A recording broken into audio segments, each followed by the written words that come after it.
Hi good morning. ಇವಾಗ ಬೆಳಿಗ್ಗೆ ಮಕ್ಕಳಿಗೆ ನಾನು ಸ್ನ್ಯಾಕ್ಸ್ಗೆ ಇವತ್ತು ಬ್ರೆಡ್ ಸ್ಯಾಂಡ್ವಿಚನ್ನು ಕೊಡ್ತಾ ಇದ್ದೀನಿ. ಸೊ ಬ್ರೆಡ್ಗೆ ಮೊದಲು ಸಾಸನ್ನು ಹಚ್ಚಿಬಿಟ್ಟು ಮೇಲಿಂದ ಸ್ವಲ್ಪ ಮೊಜರೆಲ್ಲಾ ಚೀಸನ್ನು ಹಾಕ್ಕೊಂಡಿದ್ದೀನಿ.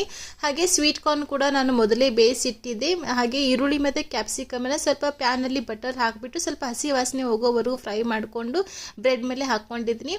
ಹಾಗೆ ಪ್ಯಾನಲ್ಲಿ ನಾನು ಇದನ್ನು ಸ್ವಲ್ಪ ಟೋಸ್ಟ್ ಮಾಡ್ಕೋತಾ ಇದ್ದೀನಿ. ಕೆಳಗಡೆ ಈ ಥರ ಬಟರ್ ಪೇಪರನ್ನು ಹಾಕಿಬಿಟ್ಟು ಚೆನ್ನಾಗಿ ಚೀಸ್ ಎಲ್ಲ ಮೆಲ್ಟ್ ಆಗೋವರೆಗೂ ಒಂದು 2 ನಿಮಿಷ ನೀವು ಈ ಥರ ಮುಚ್ಚಿಟ್ರೆ ಚೆನ್ನಾಗಿ ಚೀಸ್ ಕೂಡ ಮೆಲ್ಟ್ ಆಗುತ್ತೆ ಮತ್ತು ಬ್ರೆಡ್ ಕೂಡ ತುಂಬಾ ಕ್ರಿಸ್ಪಿಯಾಗಿ ಚೆನ್ನಾಗಿ ಬರುತ್ತೆ.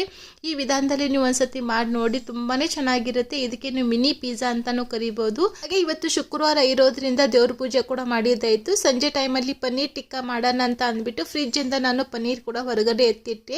ಹಾಗೆ ಮಧ್ಯಾಹ್ನ ಊಟಕ್ಕೆ ನಾನು ಇವತ್ತು ತರಕಾರಿ ಎಲ್ಲ ಹಾಕಿಬಿಟ್ಟು ಸಾಂಬಾರನ್ನು ಮಾಡಿದ್ದೆ. ಇವತ್ತು ಊರಿಂದ ಪಪ್ಪ ಕೂಡ ಬಂದಿದ್ದಾರೆ. ಸೊ ಅವರಿಗಂತೂ ರಾಗಿ ಮುದ್ದೆ ಅಂದರೆ ತುಂಬಾ ಇಷ್ಟ ಆಗುತ್ತೆ. ಸೊ ಅದಕ್ಕೆ ಇವತ್ತು ಮಧ್ಯಾಹ್ನಕ್ಕೆ ರಾಗಿ ಮುದ್ದೆನ ಮಾಡ್ತಾ ಇದ್ದೀನಿ.